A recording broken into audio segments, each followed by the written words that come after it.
2020. While it surely wasn't the best year for anyone, many creative and wonderful things were achieved these past 12 months for Orange Domino Studios, as well as many other creators.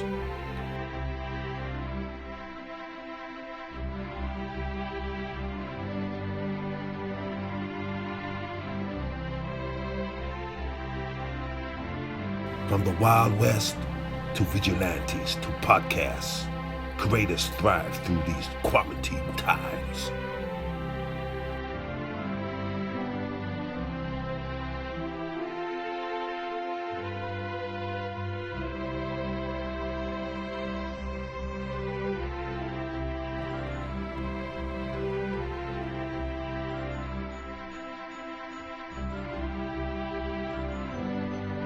Yo, OJ, your presence can wait. We got a new update video from Orange Domino Studios. Get out here. Yo, what's going on, guys? Welcome back to another little update video. Today is like the end of 2020 year in review type update video. I filmed this video the other night and it ended up being like 40 minutes long, and when I was editing it, I'm like, who the hell is gonna listen to 40 minutes of me rambling? So I wrote a little script, and I'm going to try to get this done as soon as possible, you know, because we all got stuff we got to do, man. Let me just set this little Chromebook up here. So yeah, 2020. It obviously wasn't what we all expected it to be. Me personally, I was like, you know, 2020 is going to be my year. I'm going to get back on track. I'm going to join the gym. I'm going to get a car. I'm going to get buff. I'm going to do all this stuff. None of that happened. But despite everything that did happen, I was still really productive with my filmmaking and everything. I started the Orange Domino podcast. I did a lot of machinimas. I don't really think I did anything live action except for that, like, you know, Dom makes a smoothie video. Yeah, I did Outlaws, I did Creator Dome with my good friends, Josh, Micah, Dilly, and Shaun. I got 3 Smoothies films out: Spyware, Bow to the Red Chili, and 0 Hour. 0 Hour was like my biggest film in terms of like cast and also like the reception I got. Like, it's not my most viewed video, but it got like 200 views and 25 likes in like first 24 hours or so. So that was really good, and like all the support I got from it, from everybody, was good. A lot of good constructive criticism where it was needed. So yeah, I'm grateful for that. A lot of people really liked how I wrote the character Zero, and I think that was probably the film's strongest point, because, you know, with his background and his motive and everything for going after the smoothies and everything, I think that was done pretty well. I think, in my personal opinion, he's like the best antagonist that I've written. Yeah, I think it paid off in the end, and I thank you guys again for all your support with the Smoothies films, and I'm glad I was able to finally finish them and go off on a high note. And yeah, so that leads us to the never-ending development of A Very Ned Movie 3, The Invasion. I'm not gonna lie, the pandemic has kind of affected filming. For the movie, the bulk of the filming, like I've said in the past several times, was primarily finished in 2018, but I kept holding off editing on it because there were a few more things that I wanted to film, but I couldn't film it right away because the opportunities hadn't come to me. Like, I don't have a car, so I can't just go to Philadelphia. I mean, like, I could take the bus, but with everything that's going on right now, I don't want to risk it. And the reason why I don't think I said it. The reason why I wanted to go to Philadelphia was there were a few scenes that I wanted to go into the city for like ambient shots here and there. It would have been relevant to the movie, but I could probably work around it. I don't think I'm gonna get to go there. But yeah, I'll like I said, I'll work around it. But despite all that, the film has entered the editing stage this month, there's a lot of footage for me to go over, so it's gonna take a while. I'm also learning how to use Blender, so I can do some like original shots or CG shots, such as planets, maybe galaxies, solar systems, stuff like that. So that's going to be a lot of work as well, but I don't want to keep using royalty-free footage or music, because like I have used it in the past, but it just, in my opinion,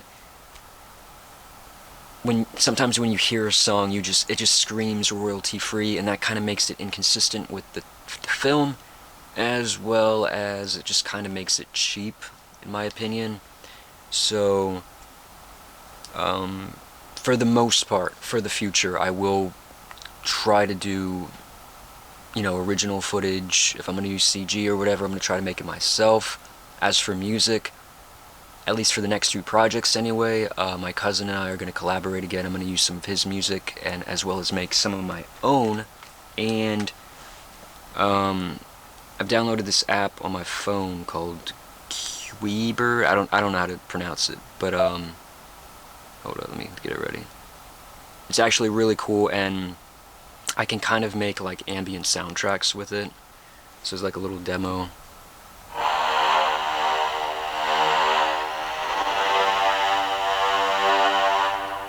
Like, that's not music. I don't consider that music, but if I can edit it in Audacity, make it stretch out, maybe add a few effects, it could be like a nice little ambient background soundtrack. So I think I could actually compose some of that myself. So that would be really interesting to see how I can do that, and I'm actually excited to do that because I've never really made music before. But yeah, I mean, realistically, I think the film might get released sometime, maybe like late spring, early summer next year.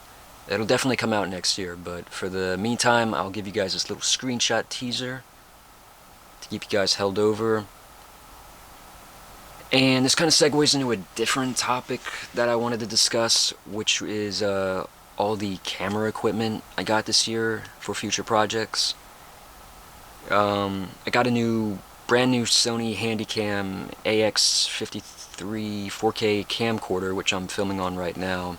I got a lens hood, camera mic, which I'm using right now. If that makes any noise. I got a new GorillaPod, I'm using it right now. New tripod, proper lighting equipment, and if I can get it, a new laptop, primarily used for editing, because my current laptop's a piece of crap, or should I say my old one. I can't film more than like 15 seconds of footage on it without it like about to crash. So I definitely needed to upgrade. But yeah, so even though I won't be able to utilize all of my new equipment at first, it's going to be mainly for future uses, future projects, and just to have it on hand for when I want to finally get into like professional filmmaking and everything. It's going to kind of pave the way to make it easier, because you can't just drop into like, professional filmmaking, working with different actors and everything, and they're like, all I've got is a 480p camera and a tripod, man. Like how you wouldn't have any lighting equipment. You don't have to. It'll make you look bad. Is what I'm trying to say. So you kind of gotta have these resources to kind of pave the path, the road, whatever you want to call it. But yeah. So like I said in the past, I do plan to take a small little hiatus after AVNM movie 3, mainly because I've been working on movies and films and everything for the past like 9 to 10 years, and in all honesty, I just want a little break from it, because I have work, I have school, I have all these different things in real life that I should be giving equal or more attention to. Important things and everything, and I just don't want to get burnt out on it, just constantly, making movies and everything, because then you would lose that that ambition, that enthusiasm, and like it'll just probably be for a few months and everything. Probably within like summertime, autumn. But yeah. But I am one of those people who I constantly have to work on something or else I'll actually get depressed. Like, no joke, I'll get really sad, and due to the I don't even know if this is the word for it, the unproductivity. Just not being productive gets me in a bad mood. It makes me feel like I'm not accomplishing anything, like I'm wasting my time, and so I always have to keep busy with my head and everything. So even though I am going to be taking a hiatus, I'm going to be kind of working in the background for Joe the Movie 2 and this little tiny project that I've been teasing on my movie Instagram called Project A. Now, what is Project A? Project A is two different things. I've had the concept idea since summer 2018, and I knew that it was something that I wanted to do eventually, but just not at that time. Now that Ned's nearly finished, it's the next step that I wanted to take with Nedverse Chapter 2. And Project A is essentially a horror anthology series that will follow multiple protagonists, multiple stories, and multiple creatures, or as I like to call them, atrocities. Now, that's what the A in Project A stands for. These atrocities that are kind of like my own original creations. I wasn't really inspired by anything for the specific creatures and everything. They're basically cryptids and monsters. Like the actual creatures, the actual atrocities and everything, I wasn't really inspired by anything. I kind of try to make them as original as I can.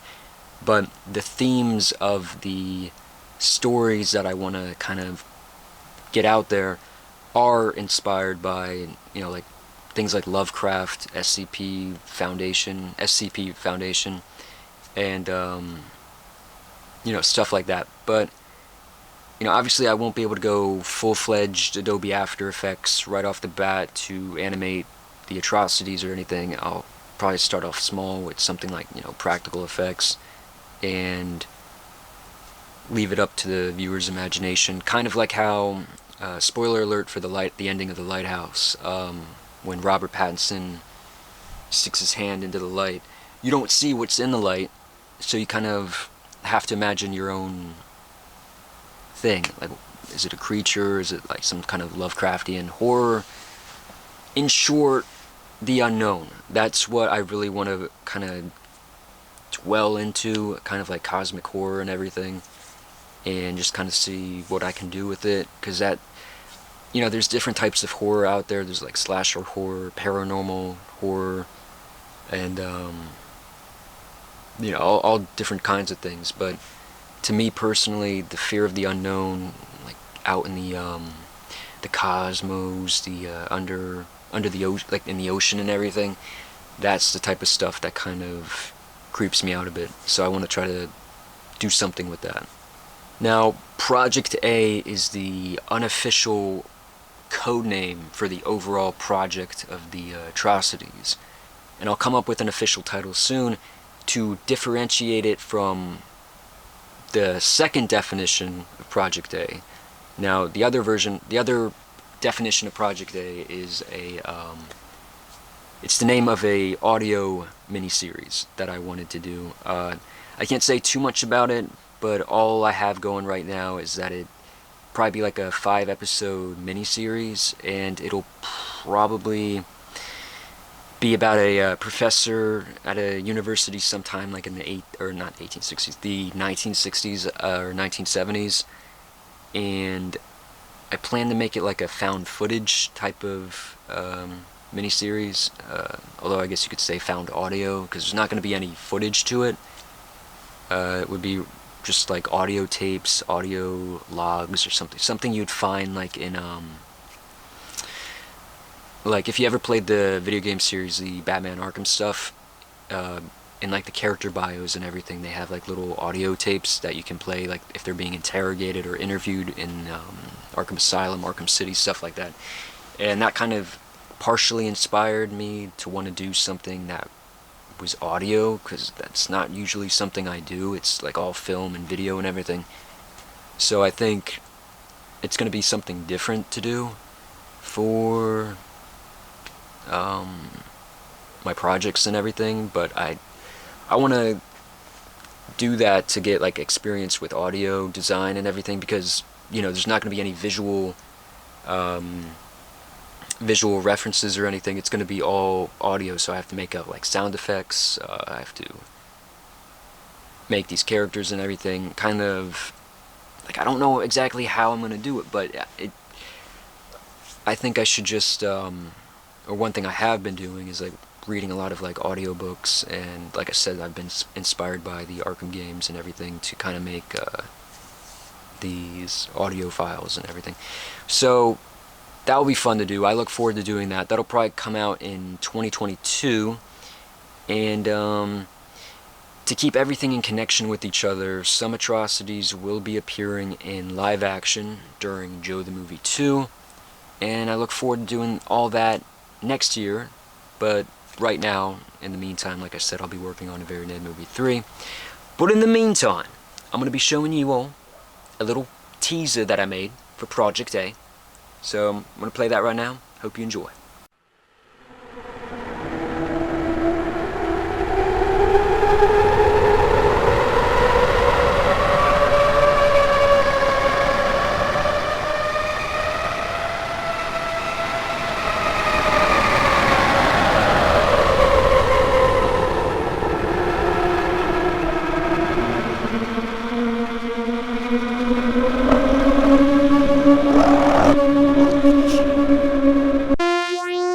So yeah guys, it's my year. I hope you guys enjoyed everything that I've produced and made this year. Much love, God bless. I look forward to 2021. Make sure to check out the sister channel, Squadron Orange. I'll probably link it in the description. It's basically a place where I upload, gaming moments, behind the scenes stuff, moments with the squad, stuff like that. So I'm gonna go now. Hope you guys have a great new year. Hope you guys had a good Christmas. I'll see you guys soon. Much love. God bless. And stream Zack Snyder's Justice League in 2021, man. Peace out. What a creative guy. I should probably contact him, maybe see if we can do another Smoothies Machinima. It won't hurt anybody. Have our mouths always moved like that? Damn it, OJ, I'm trying to focus. I need to contact Orange Domino Studios. Dad, no. No more machinimas! All GTA 5 movie machinimas must be under 2 minutes. Man, putting live action in machinimas is illegal! Hey yo, what the fuck?